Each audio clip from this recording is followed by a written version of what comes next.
Oke, assalamualaikum warahmatullahi wabarakatuh. Ketemu lagi dengan saya Muhammad Haris Setiawan yang biasa dipanggil Mohas. Nah, kita ketemu lagi di podcast kita yang kedua. Khususnya kali ini juga lebih asik lagi karena kali ini kita kedatangan bintang tamu yang sangat spektakuler, yang profesional. Kemudian juga beliau salah satu pimpinan yang ada di SMK Senopati. Beliau juga hari ini kemarin beliau barusan datang dari Jakarta, Tangerang ya, karena khususnya untuk memperjuangkan SMK Senopati. Untuk kali ini mari kita sambut bintang tamu kita, yaitu Bapak Fatoni MPD. Tepuk tangan untuk Bapak Fatoni. Oke. Pak, bagaimana kabarnya Pak? Alhamdulillah baik. Ini kagetnya ini ada bintang tamu sing luar biasa ini Mas. Karena di podcast kita ini Pak, bangku sekolah ini kan baru berdiri kan Pak. Kan juga atas izinnya Pak Tony juga. Terima kasih Pak. Kita bisa hadir untuk memberikan informasi kepada halayak umum Pak, khususnya adik-adik di kelas 9 SMP biar tahu bagaimana apa yang ada di SMK Senopati. Pak, mohon maaf Pak, untuk kali ini Pak, pagi hari ini kita mengundang jenengan untuk podcast sambil memperkenalkan SMK Senopati Pak pastinya. Pak, untuk kali ini Pak, Bapak kan habis jauh-jauh Pak dari Tangerang, Jakarta. Wah, bagaimana Pak perasaannya Pak? Kalau melihat dari perasaan sih, lelahnya kita hilangkan, kita gitu ambil nih. nikmatnya Asik, saja Pak. begitu. Karena melayang Pak ya. Itu pastinya Pak. Ini Pak pasti kan semuanya lagi kepingin tahu Pak, di SMK Senopati ini kan posisinya ada di Sedati kan Pak. Nah, sempat kemarin itu ada yang bising-bising ke saya, Pak, bagaimana sih SMK Senopati itu, seperti apa sih SMK Senopati lah. Ini saya pribadi untuk biar nanti saya nggak bohong Pak kepada masyarakat umum, ini langsung Bapak Kepala Sekolah kita undang biar menyampaikan SMK Senopati. Gimana Pak SMK Senopati itu Pak? Asik ini kayaknya. Terima kasih Pak Haris, saya manggil lebih akrabnya Mas Haris begitu saja. Iya. Tapi sebelumnya memang masih Mas Pak. Iya. Tapi sebelumnya saya juga perlu perkenalan dulu, mungkin ada yang sudah kenal atau ada yang sudah tahu. Insya Allah kalau di lingkup Sedati banyak yang tahu. Famous ini. Siapa Fatoni itu? Iya, gitu. Masuk ini ya. Nanti kita nggak salah kok. Iya. Undang ini. Karena di Sedati hampir beberapa kegiatan saya aktif Pak ya. Lagi Mas ya, saya aktif Mas, sehingga dari teman-teman Sedati insya Allah tidak panggiling siapa itu Fatoni. Nah, panggilan akrab saya Cak Tony. Tapi sebelumnya saya kenalkan dulu biar lebih pas. Iya Pak, mungkin kan karena lingkup Sidoarjo kan luas kan Pak ya. Iya betul. Mungkin bisa disampaikan dulu Pak. Oke, terima kasih. Assalamualaikum warahmatullahi wabarakatuh. Terima kasih, saya Fatoni MPD, Kepala Sekolah SMK Senopati Sedati. Kalau di Sedati panggilan akrabnya Cak Tony. Alhamdulillah dan terima kasih saya sampaikan kepada Mas Haris ya Pak, dengan mempelopori kegiatan seperti ini, mudah-mudahan bermanfaat dan memberikan informasi khususnya masyarakat dan khususnya orang tua anak-anak yang kepingin bergabung di SMK Senopati. Ya, betul itu Pak, betul. Pak, ini kan kemarin sempet Pak waktu waktu kita nongkrong lah sama teman-teman itu, ada yang bilang Pak, SMK Senopati itu sekolahnya besar, pasti biayanya mahal ini Pak. Iya Pak. Kalau aku nyudut saya di akhirnya.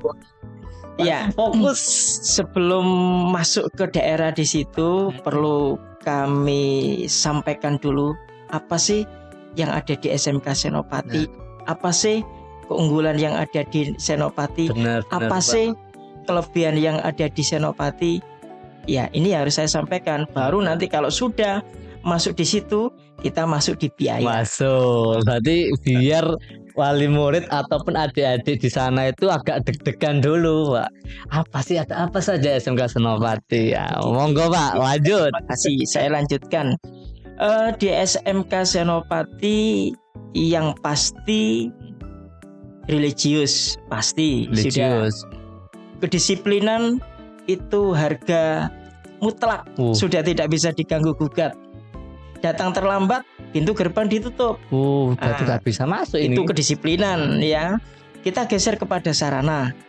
Di sarana kita pastikan seluruh kelas itu semuanya sudah ber-AC. Perpustakaan. Hari ini kita temanya ada di perpustakaan. Nah, di perpustakaan juga sudah ber-AC. Saya sampaikan lebih detail lagi. Yang ada di SMK Senopati berkaitan dengan sarana, mulai dari kebetulan di SMK Senopati kan ada 5 jurusan. 5 jurusan. Ya, Ya. ada 5 jurusan. Ada TKR, ada TPSM, kemudian ada TKC, ada RPL, dan ada OTKP. Dari kelima jurusan ini semuanya terfasilitasi berkaitan dengan TKR, bengkelnya ada. TEVA-nya ada, ruang pembelajaran anak-anak yang berbasis industrinya juga ada. Kemudian TBSM-nya, bengkelnya juga ada, persis dengan AHAS. TEVA-nya pun juga ada, yang bisa dilihat di depan SMK sendiri. Kemudian TKJ, teknik komputer jaringannya, fasilitasnya juga ready, siap. Apa yang diharapkan perkembangan sesuai dengan perkembangan kita update. Kemudian RPL juga begitulah. Yang RPL ini sebagai andalan, RPL ini masuk di SMK PK, program SMK Pusat Keunggulan. Berarti 5 jurusan tadi Pak, iya, ada yang diunggulkan berarti Pak ya? Semuanya unggul semestinya. Semuanya unggul. Ya, semestinya bukan semestinya, unggul. semuanya unggul. Semuanya unggul, tapi ada yang spesial ada satu yang tadi Pak ya. Satu. Yang spesial itu, wah kayaknya perlu kita kupas lagi tuh Pak, yang spesial itu Pak. Oh siap, yang harus. Biar nanti semuanya agak bingung dengan jurusannya. Iya, yang kemarin sampai nolak siswa karena kuota kita tidak begitu banyak, sehingga ya akhirnya banyak yang kita tolak gitu, yang di jurusan RPL. Kemarin kita hanya ngambil 2 kelas saja Pak. Cuma 2 kelas ya Pak ya? Kelas. Awalnya 1 kelas, karena perkembangan 2 kelas, sudah 2 kelas ini kita maksimalkan. Di jurusan yang terakhir ini perkantoran. Ini biasanya favoritnya anak-anak perempuan. Lah, fasilitas di perkantoran itu sudah persis kayak ya dunia kayak perkantoran. Di kantor Pak ya. Begitu. Itu di bengkelnya, di labnya Pak ya. Di labnya. Nah, masing-masing semua jurusan itu terfasilitasi sarana dengan baik seperti layaknya di industri atau di perkantoran. Berarti sudah setara dengan industri ini. Kalau sudah masuk di Senopati dengan 5 jurusan tadi, pasti otomatis kalau kalian sudah masuk guys ya, sudah masuk di Senopati, kemudian pembelajarannya itu sesuai dengan tarafnya industri Pak ya. Iya. Lah, yang tadi Pak, yang pertanyaan saya tadi Pak, yang sangat fokus itu Pak. Ini pasti geser, banyak yang tanya ke sana sih. Geser ke biaya ini. Nah, betul Pak. Geser ke biaya. Dari biaya, kemarin pernah rumor. Iya Pak. Biaya itu sampai rumor SMK Senopati itu mahal, bahkan sampai mencetus angka 7 juta. Wow, 7 juta. Saya sendiri 7 juta. Mas Haris selaku kepala sekolah kaget. Lu informasi teko sopo 7 juta masuk di SMK Senopati. Rumornya ini tadi hoax itu Pak. Hoax itu. Bukan hoax lagi. sangat hoax. Makanya di SMK Senopati itu Pak Fatoni sendiri bilang, guys, bahwasanya nggak sampai 7 juta Pak ya. Nggak sampai. Iya. Makanya nggak mahal aslinya Pak nggih. Rumornya tadi Pak, itu mungkin rumor dari antar mulut ke mulut Pak. Makanya di hari ini perlu kita luruskan itu Pak kayaknya Pak. Betul. Berkaitan dengan biaya, saya sampaikan baik itu dari siswa ataupun orang tua, ya jangan percaya dengan informasi yang ada selendingan-selendingan, omongan-omongan tidak jelas. Betul Lebih baik betul. pastinya langsung tanya Datang, pada Pak, ya. sumbernya, datang ke sekolah, Datang ke sekolah. atau tanya kepada panitia PPDB-nya. Mm-mm. Kalau memang khawatir panitia PPDB-nya tidak meyakinkan, Iya, benar. Wah, hati-hati di langsung panitia hubungi saya. PPDB nih. Itu langsung ke saya, barangkali ada panitia yang tidak meyakinkan, dikira abal-abal, kontak saja ke saya. Ya, insya Allah biayanya tidak sampai 5 juta. Oh, Iya. nggak Kalau sampai 5 ya kurang juta. perkiraan 5 juta lah. 5 juta itu sudah fasilitas sudah lengkap, kemudian seragam. Seragam. Tapi seragamnya dalam bentuk jahitan. Oh, masih jahitan, Pak ya. Belum jahitan. Oh, belum dijahit tadi nih. Berarti masih kain ini. Belum dijahit, harus dijahitkan karena kita tidak tahu ukuran anak-anak. Oh, gitu. Makanya tadi Pak Tony bilang kenapa kok belum posisi masih kain, itu fungsinya biar kita bisa jahitkan sendiri. Yang pertama biar nanti sesuai dengan ukuran postur tubuh anak-anak masing-masing. Gitu Pak ya, pastinya Pak ya. Itu sehingga orang tua kalau dapat informasi PPDB pembayaran di SMK Senopati itu sebesar 7 juta, Iya. jangan didengar. Jangan ditolak, itu hoax. Bukan begitu. Itu pasti hoax. Karena Senopati tidak sampai 7 Tidak juta. sampai. Itu. Ini Pak, karena kan di sekarang lagi in-innya itu Pak, lagi innya bahwasanya sekolah SMK itu ada yang namanya SMK Pusat Keunggulan. Ya kan Pak, pasti ada itu Pak. Wah, apakah Senopati ini masuk salah satu SMK Pusat Keunggulan ini? Ini juga harus disampaikan. Wah, masuk ini. Masyarakat juga harus tahu apa sih SMK Pusat Keunggulan itu. Ya, SMK Pusat Keunggulan itu, Nggih. Mas Haris, Iya. ya itu salah satu program dari direktorat, yang mana program itu dikhususkan untuk SMK, lain mengembangkan SDM-nya Bapak Ibu guru, Oke. mengembangkan kreativitas anak-anak juga, mengembangkan juga kolaborasi dengan industri, Oh. sehingga kita selaku SMK, ya SMK semuanya Iya. berlomba-lomba mendaftar. Bagaimana caranya kita bisa masuk di program itu. Dan luar biasanya, alhamdulillah SMK Senopati ini sudah ke berapa ini Pak? 3 kalinya. Wow. Di tahun 2024. Mantap. Plus dulu. Ternyata Senopati sudah dapat SMK Pusat Keunggulan ini tahun ketiga Pak ya. Berarti kalau tahun ketiga ini Pak, sebelumnya berarti kan belum SMK PK Pak ya. Betul. Oh, lah. Sekarang Pak, mungkin perbedaannya Pak di Senopati, karena kan SMK Senopati kan sebelum 3 tahun kemarin itu kan belum PK. Nah sekarang sudah PK. Nah ini biar nanti informasi ini tersampaikan ke masyarakat Pak. SMK Senopati sebelum PK itu seperti apa sih gambarannya? Tambah seru iki sing dibahas iki. Bahasa ini Pak. Biar nanti semuanya enggak pusing Pak mikir lihat SMK Senopati seperti apa. Ngoten. SMK Senopati perkembangannya sebelum dan sesudah yang pasti banyak perubahannya.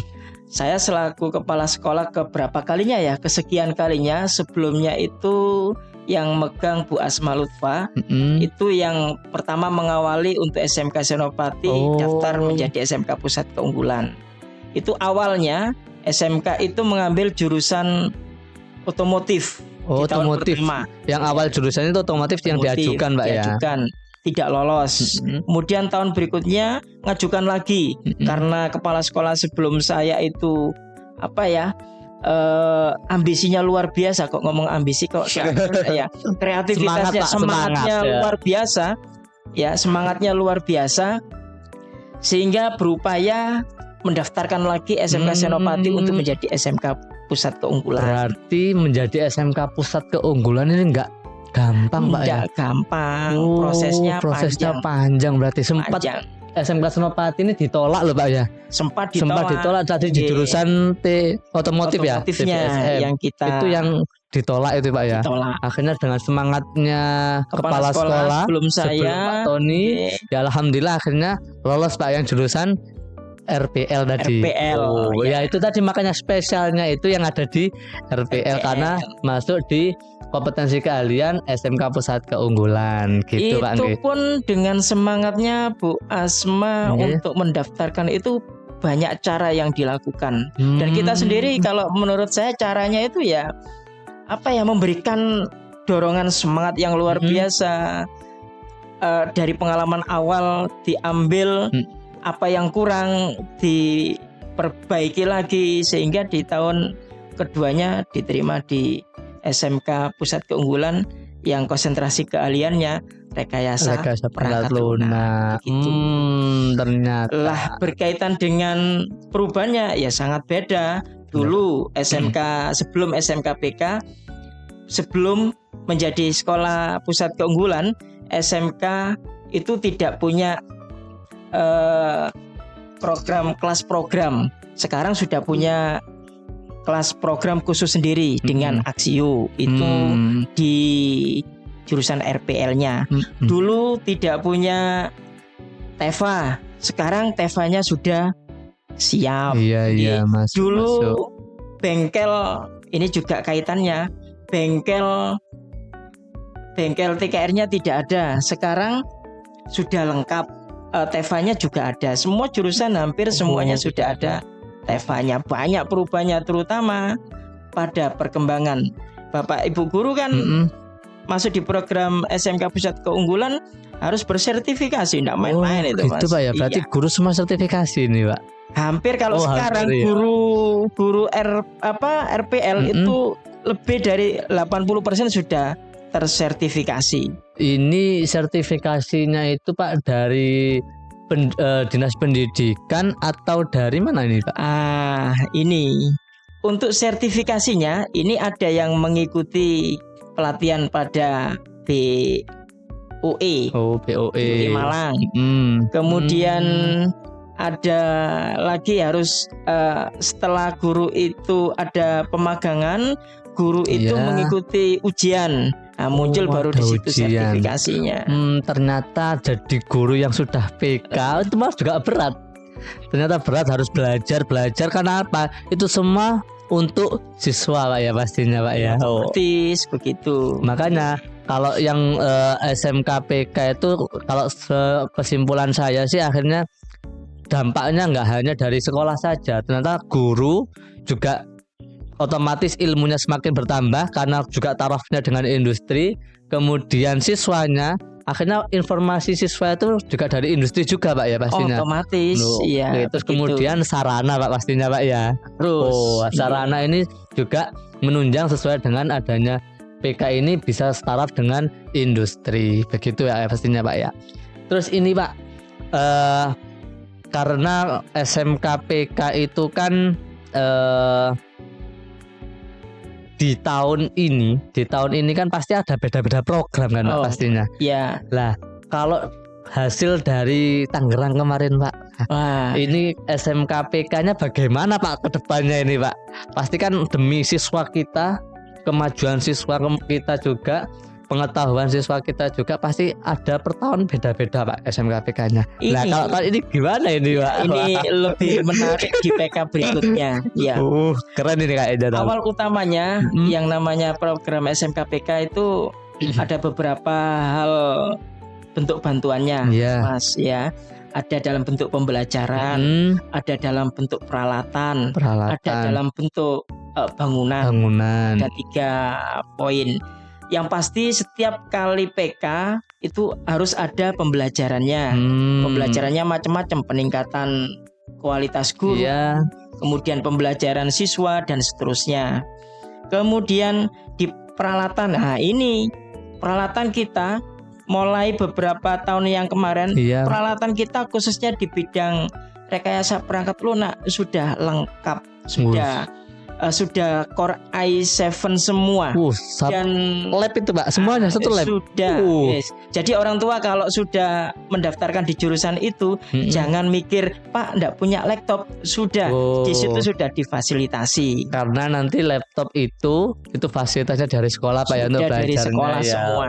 Enggak usah dipikir khawatirnya masuk di RPL enggak punya laptop enggak bisa masuk. Bisa masuk. Jadi enggak harus dibelikan laptop Bapak Ibu. Ya, nanti kalau seumpama ada anaknya yang kepingin, Pak, Bu harus beli laptop untuk sekolah, Bang. Nggak usah, karena sekolah kita sudah ada fasilitas untuk penggunaan laptop, Pak ya.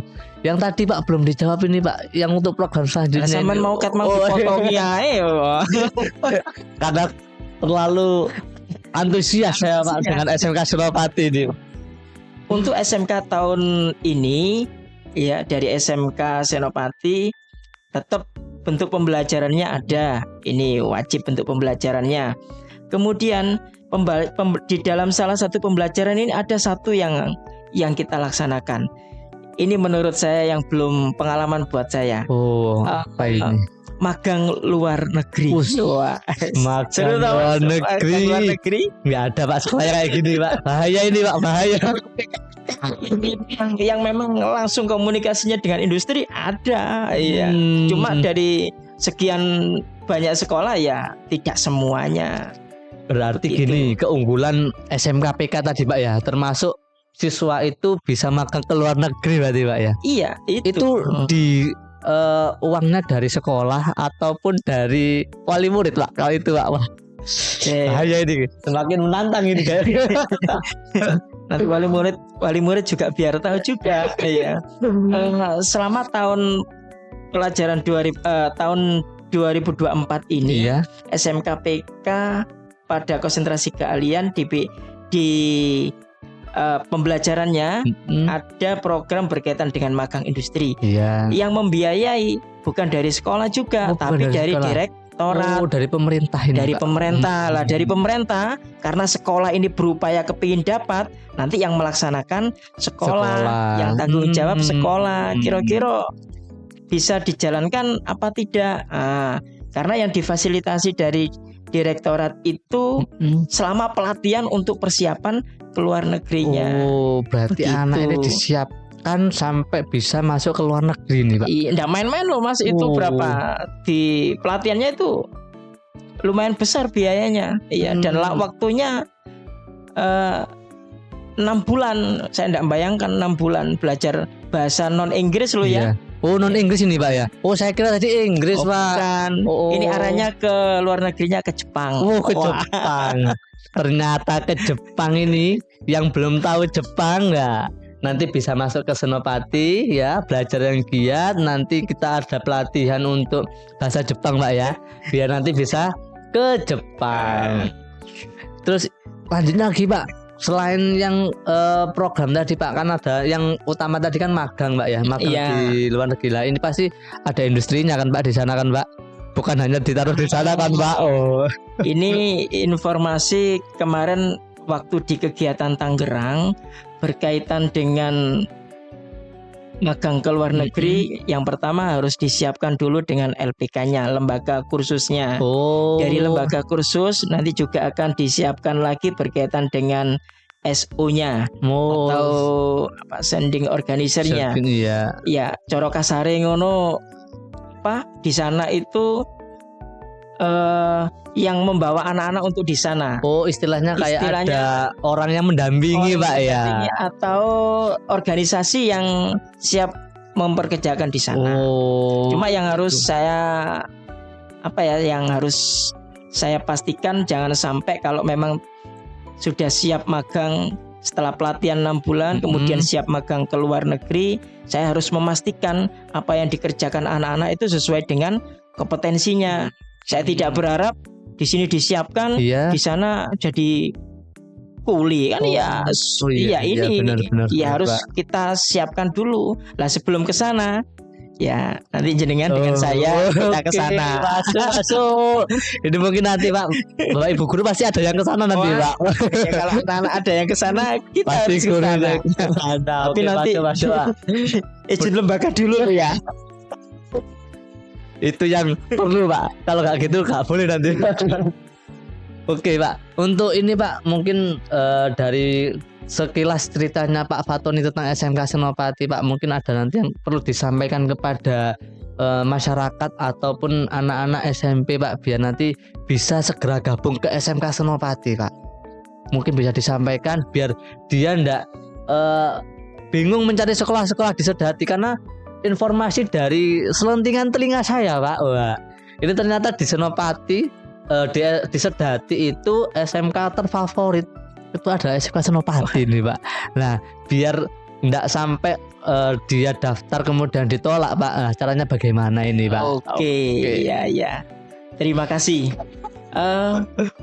Perlu diinformasikan untuk seluruh orang tua yang punya putra di kelas 9 baik SMP ataupun MTS. Jangan ragu-ragu, jangan bimbang, teguhkan daftar di SMK Senopati, tanya kelebihannya apa, jangan lewatkan, apalagi sampai tidak masuk di SMK Senopati.